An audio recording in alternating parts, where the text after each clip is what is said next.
Yes, sir. It is I, your boy from Bed-Stuy, and I greatly appreciate everybody tuning in for Don't F Up the Crime Scene, where me, special guests, will tune in and talk about our experiences on crime scenes and how to mess up the case. All right? So sit back and enjoy and holler back at your boy. Holla.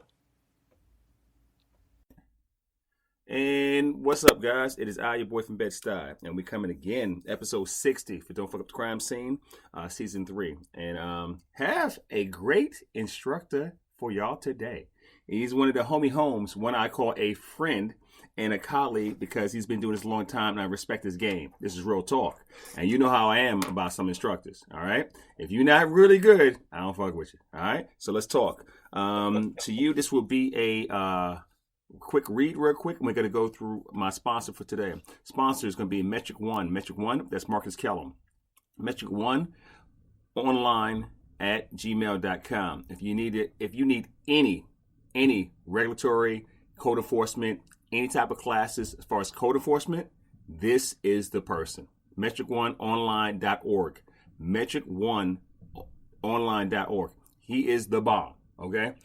Me and Marcus, we homies, and he's a Brooklynite like I am, and he will give you the best teaching, best education, best in-service, best ever. Because what? I ain't gonna lie to you, he the best. All right? So again, guys, this is my man right there. So let's talk, and if you need something, again, metriconline.org, metriconline.org. That's Metric One. All right? Talk to y'all guys later.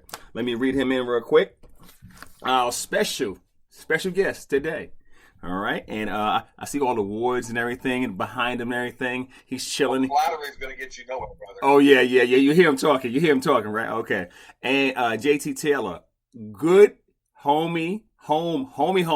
He alumni LETI, so we family already. Executive director. I'm gonna read his bio. Executive director of Midwest Animal Services Academy. Jefferson County Animal Control Manager. He has a BS at Grantham University, MACA board member, LETI alum, NACA, and ACE. Let's talk. We're going to do the easy 8s. We're going to knock them out, and then me and JT going to talk. All right? So again, JT, welcome to the show. Thank you. You good? It's a pleasure to be here, yeah. Oh, no. How are you? You know I'm good. I'm off today. It's my second day off. I get to do laundry, but other than that, I'm good. I did 2 podcasts yesterday. I had my boss from LET. I had John Warden on, and I had my co-boss Renee Morrell on yesterday. So I have to edit that nonsense. And then I got you on. So I appreciate you coming on. Don't Fuck Up the Crime Scene for all my dudettes and everybody like that. I'm going to do a phenomenal instructor. Okay, I don't say that a lot. Phenomenal instructor. No, big praise, because a lot of us, and we talking before we get to the easy 8s, a lot of us is in this competition shit. I'm not about competition. I'm about educate.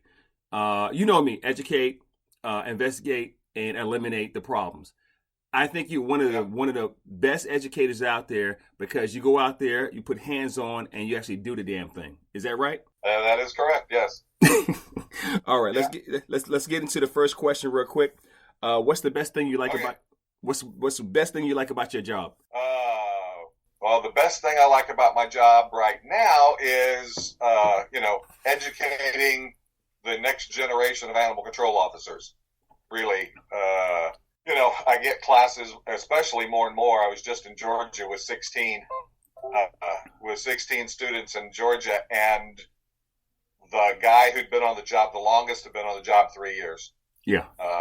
So, had several have been on the job like a week. So it's good to get them while they're that new and teach them how to do it right from the get-go. Do you see a high turnover in ACOs and shelter work now? Do you see a higher turnover than, because me and you've been in it for a long time. Do you see higher turnover now? I think it is starting to slow down a little bit. Okay. I mean, when I got started 23 years ago, and I was the director of animal control for Eldon, Missouri, we had a very high turnover. I mean, people were lasting 6 months to a year, and especially the shelter staff, because largely due to they did not really understand what animal control is all about. Mm-hmm. They thought they were going to be working for a municipal-run humane society, and when we're dealing with 3 and 4 time bite cases and that cannot pass a behavior assessment or a temperament test, they're not community compatible, and everybody in the chain of command, from me all the way up to the city administrator, is saying we're not adopting that animal out. People aren't. Back then, they weren't as public safety conscious, I think, as they are now. And so, in probably the last 5 or 6 years, I think the turnover is starting to be reduced, largely due to training, in my opinion. I know you don't pull any punches with people. I don't pull any punches. Most of the instructors that I know don't pull any punches. We're telling these new people coming into the job, this is what you're going to face. This is the harsh reality of what we do. And while we want to be as humane as we possibly can, you can't save them all. Some of them, they're locked into prey drive and are, in nothing but attack mode. You have to have public safety be your number one consideration. I'm going to pause right there. No. I'm going to pause right there. A lot of my listeners and everything like that, and for my do and dudettes, that's our crowd, our do and dudettes. But for everybody who deals with humane law enforcement, stuff like that, I really appreciate you saying public safety. That really now is a sidebar, because it's all about and no disrespect to everybody here. We talking. It's such a high priority to get animals out and not really understand what the animal's in for, if that makes sense. You know what I'm saying? You're 100% right. I agree with that across the board. Because I see it, JT. Where I am now, I don't work as many cases as I used to. Woo! But beforehand, and then I help out as a consultant, as you do. We see all this stuff. You know what I'm saying? We see a minutia of people want to dog me out there, bad dogs. Okay, everybody says, well, it's a bad situation, bad owners like that. So sometimes you have a bad ass dog, and sometimes what do you do with that? You know what I'm saying? And I appreciate you, I really do. You understand it, and I love how you said community compatible. Community that was awesome. I had to write that down. Community compatible. That's awesome. I might steal that from you. Okay, I'm gonna tell you now. That might be a PowerPoint. Rock and roll, bro. Okay, that might be a Powerpoint, bro. Yeah. Next question for you though. Go ahead. When I was before I left Jefferson County, and I was supposed to be retiring, and then everybody found out that I was retiring and suddenly wanting me to teach. But before I left Jefferson County, I worked with an animal behavior trainer, and I don't mean somebody an obedience trainer, teaching them to sit, lay down, walk on a leash, roll over, and that kind of stuff. I mean, actually training fear aggression and food aggression, and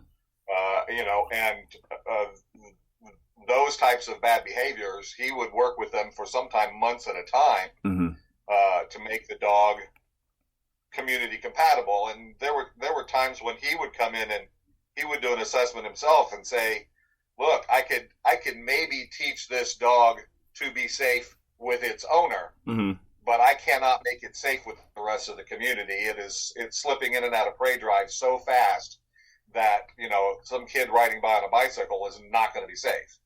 And when the behavioralist is saying we can't save this one, at least the rescue groups that were all about, there's no such thing as a bad dog, would kind of they would get very quiet when O'Neill was saying, this one is a bad dog. I can't even save this one.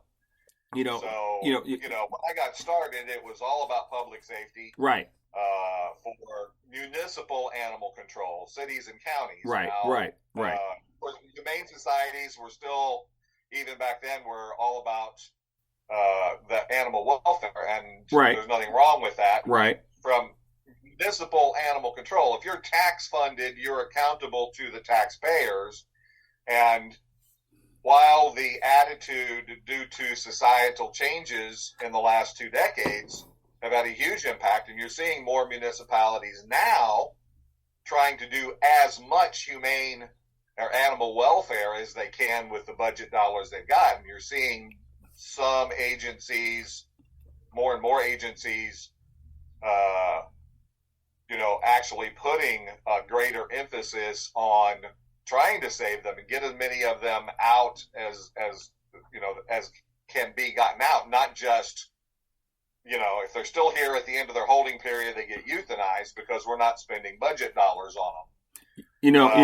And so I think, back to your original question, I think because of that change in municipal attitude over the last 2 decades is one of the reasons why now you're seeing less of a turnover, because people get in the job because they want to save animals are actually finding themselves in a position with the opportunity to save more than they were 2 decades ago when I started.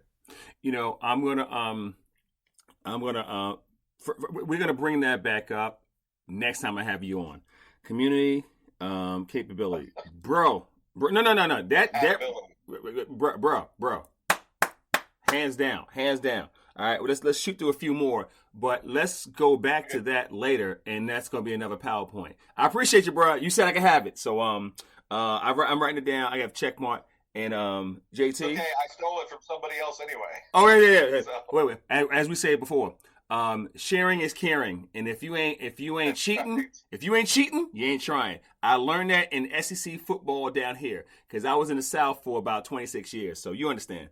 All right, next question is favorite movie or book? My favorite movie or book? Yeah. My favorite movie is called An American President. Okay. And I mean, it's an older movie, but every time it's on, I don't care what else is on. I skipped Game of Thrones a couple of times because as I was channel surfing to Game of Thrones, I came across The American President and I had to watch it. So I'm a little different. So I'm one of those action. I'm old school because we around the same age. We're around, all right.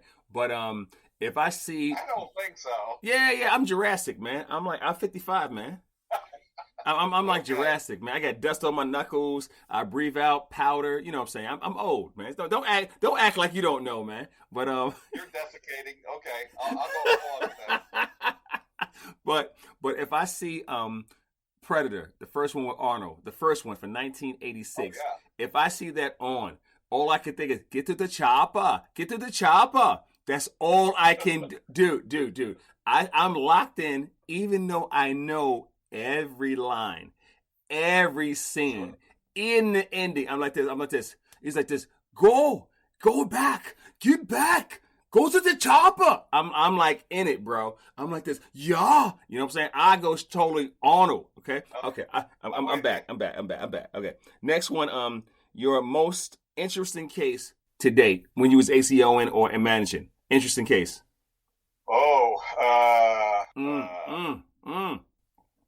I've had some really interesting cases over the years. Probably. It didn't start off as my case, actually. It was one of my rookie officers, his first on-call. And you come in. I got you. And he called up and he's like, okay, so I have the sheriff's department telling me he's found these three pit bull puppies laying in a creek bottom with their throats cut. And they've, clearly bled to death. And so when we got over there, I had him come and pick me up, and we responded and worked the call. And we had the sheriff's department wanting to issue tickets to the guy for animal abuse under state statute, and we issued citations for animal cruelty under county ordinance. Okay. And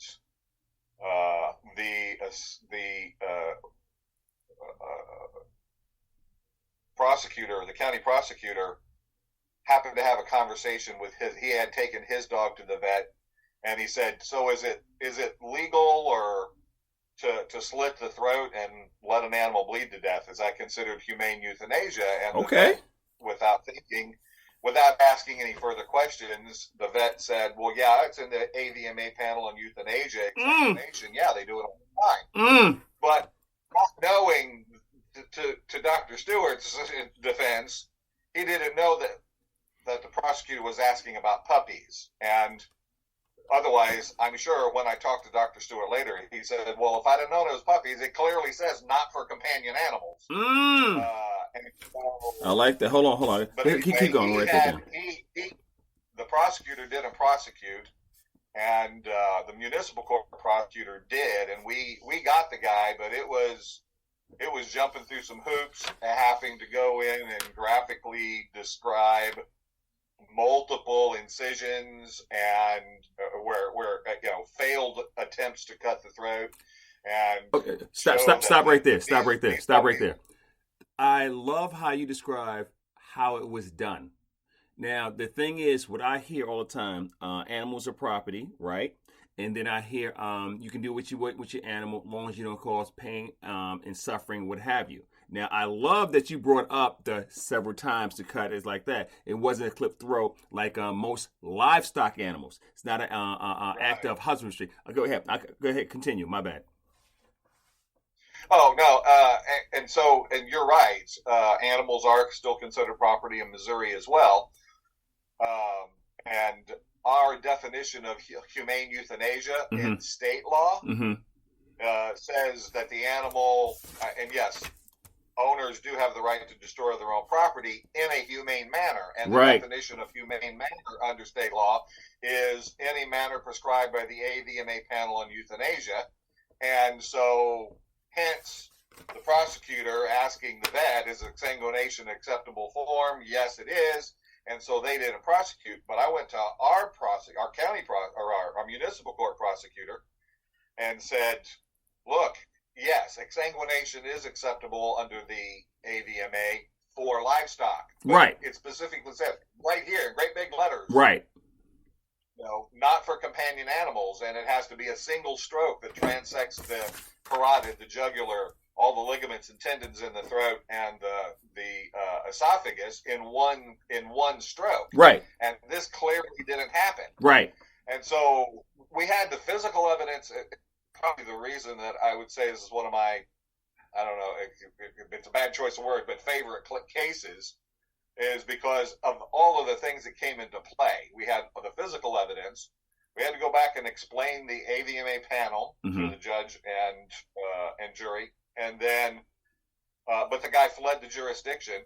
He and his girlfriend were talking about it all over Facebook, not realizing people were screenshotting their comments and sending them to me. And then the guy fled the jurisdiction and was out of state for like 2 years. And then all of a sudden I start getting these emails and screenshots of posts where he's talking to people and he's sneaking back into the county and going to be in town from this date to this date, and he's making plans to meet some of his friends, but he's got to do it on the DL because he knows that there are warrants out for him. And so, we got to use a huge variety of investigative techniques and evidence gathering that you just don't see in your more run-of-the-mill cases. And this case is one of the case studies that I use in my training programs. So, I appreciate you bringing that up. I appreciate it because I'm writing notes down, stuff like that, because of course I'm going to bring your ass up on my next class I do, because you're a subject expert, and this is really good. So I write stuff down, and people be like this. When I look down, I'll be writing notes and stuff like that. Next question for you: favorite food to cook or eat? To cook would be basically anything venison. Okay. I had a heart attack like 13 years ago. Okay. And the doctor said, no more red meat. And I was like, oh, God, I just filled my freezer with venison. And he goes, oh, no, eat all the venison you want. That's good.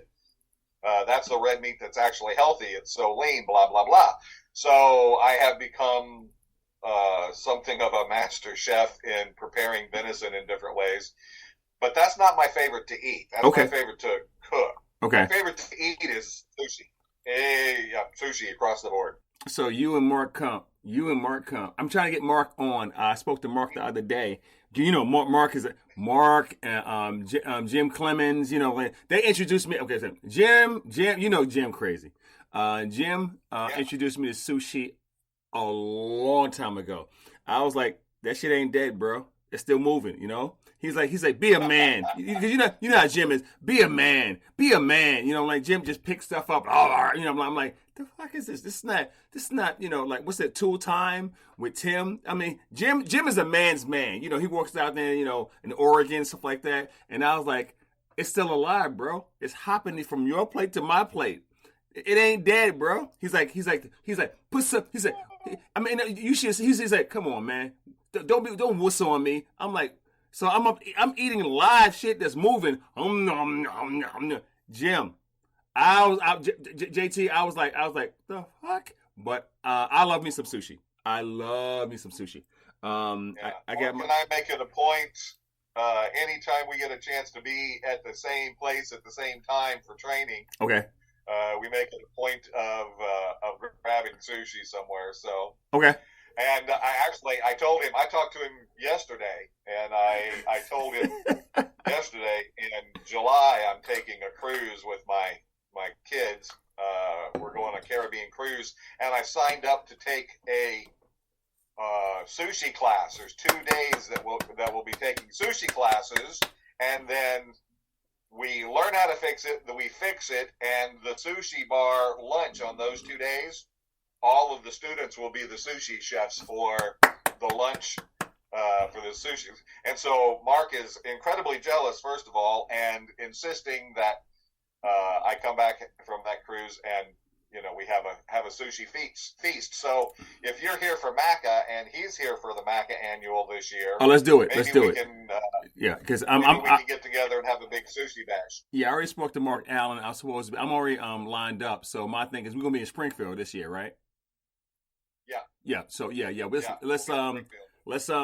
I'm a good sous chef. If you need something, I'll be a sous chef. I'm one of those that like this. I put my apron on like that. Yes, chef. I don't do nothing. Yes, chef. Whatever you need. Yes, chef. I'm like whatever you need. And let's talk. No, real talk. I'm a good sous chef. My daughter used to work for what's that damn burger place? Shake Shack. And she was No. She's stupid. She was a sous chef up there, and she's a prepper. So she got me. I mean, me and her, we like preparing food anyway. So it works out well. Next question. Favorite place to visit or vacation? Dauphin Island, Alabama. Really? Off the coast of Mobile Bay. It's quiet. It's not commercialized.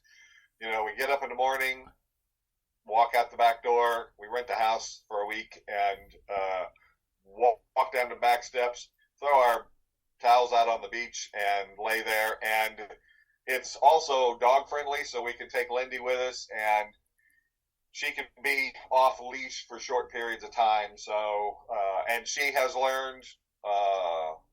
She learned very quickly. She's not afraid of the ocean, and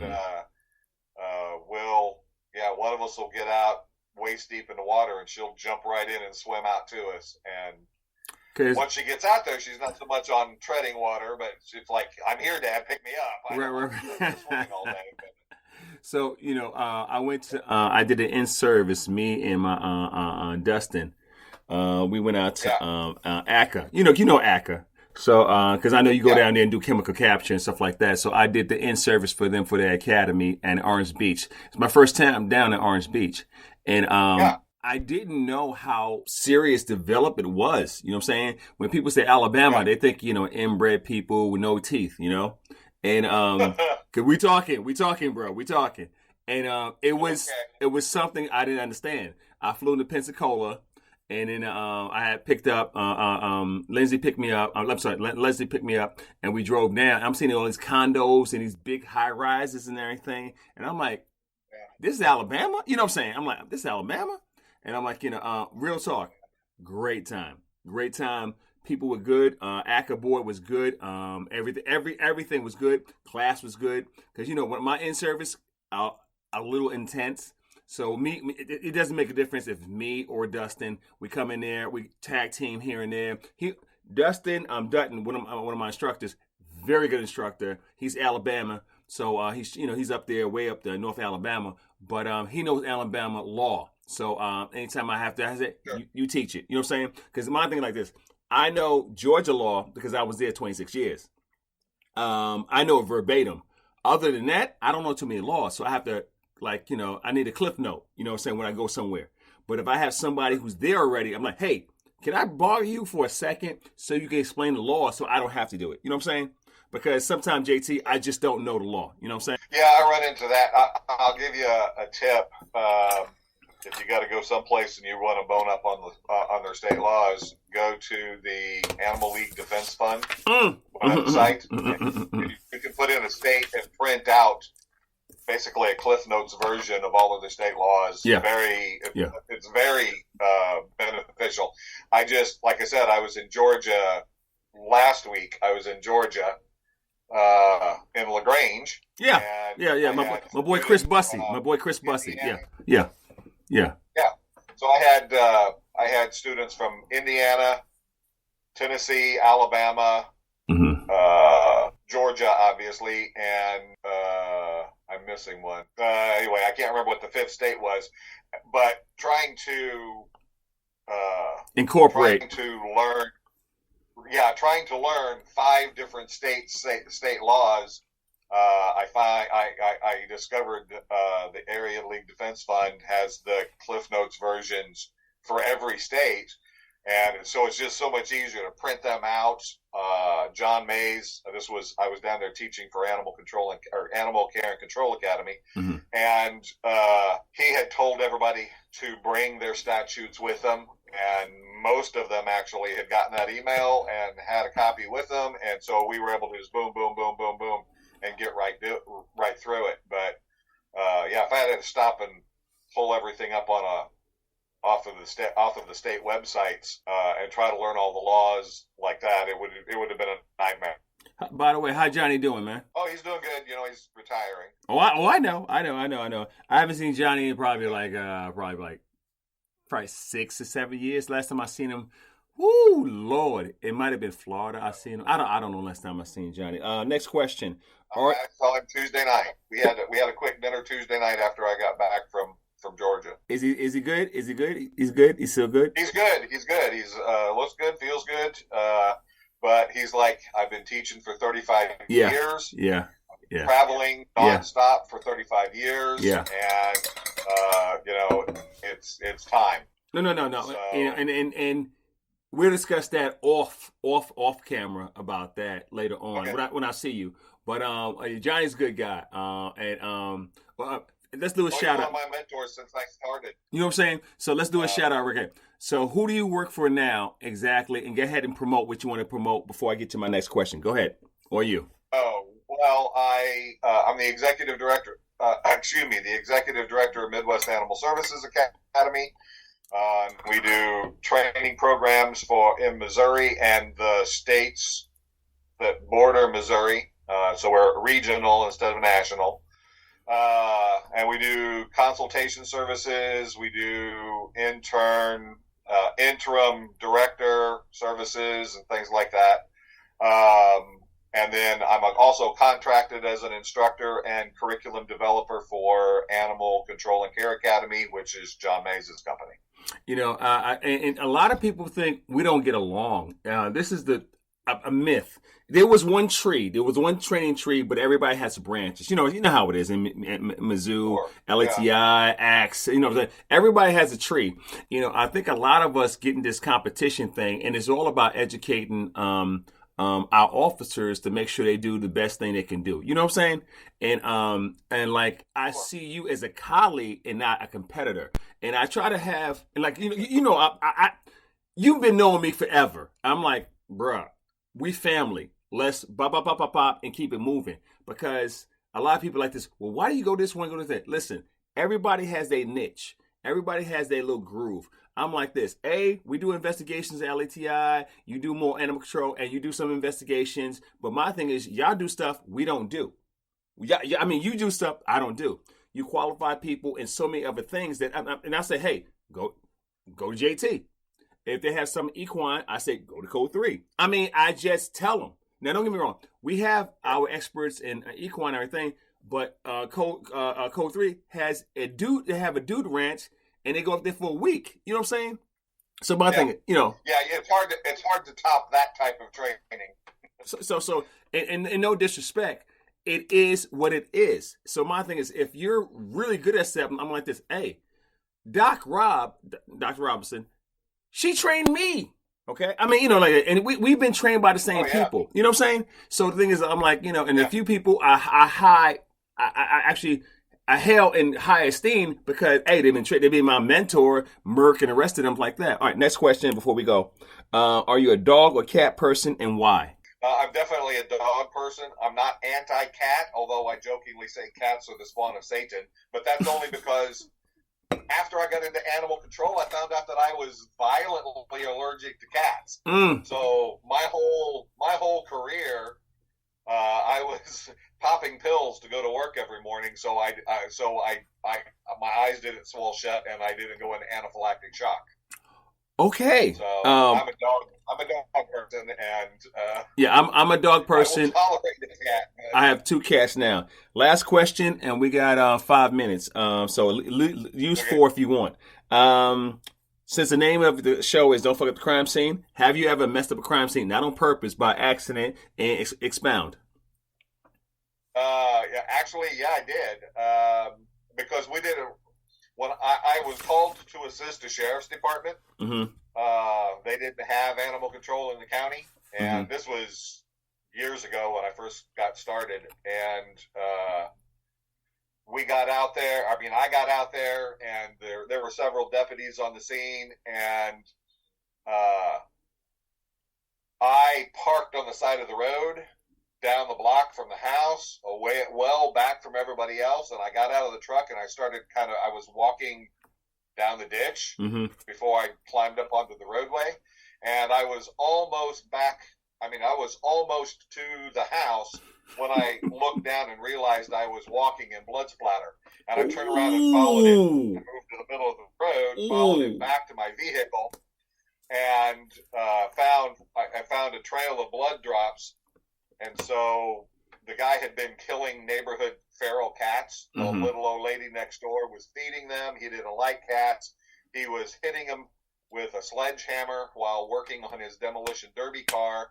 And he claimed, when she called it in, he claimed that there was one and it was an accident. But none of the deputies had noticed the blood drops. And so we went back past where I parked, almost to the corner where there was a big culvert and ditch. And he was tossing. There was 11 dead cats in the culvert.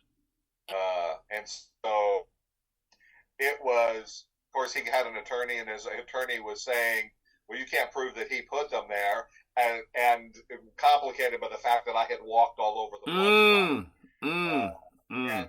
And the defense attorney saying, "Well, wait a minute. You, by your own admission, you were walking in the blood. How do we know these blood spots that we're finding on the bottom of your shoe?"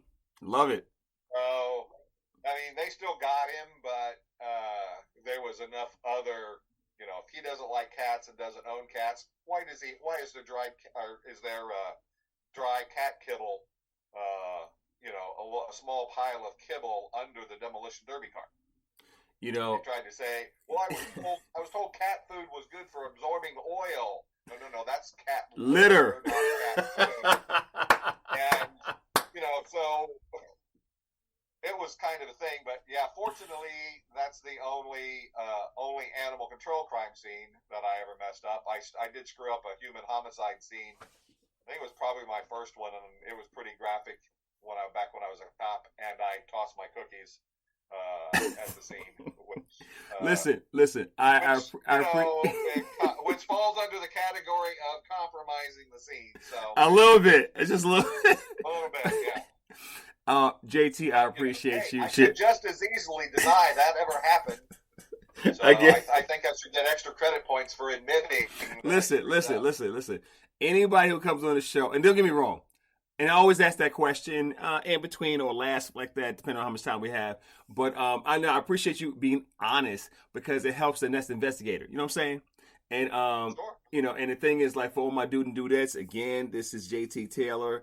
Awesome episode number 60. I can't believe I'm up to next 60. Okay, we go through that real quick. Hey, brother, I appreciate you coming on. Anything you need to promote? When you going to be? Stuff like that. You got any dates? Go ahead. All yours. Actually, not off the top of my head. We have a bunch of dates in the works, but I don't think we have anything set in stone that I can talk about anyway. Okay, no problem. JT, we're going. No. We're gonna end it on that note. And guys, this was Don't Fuck Up the Crime Scene. I had JT Taylor on, and he's the bomb. And y'all hit me back at episode 60, and we're gonna stop right there.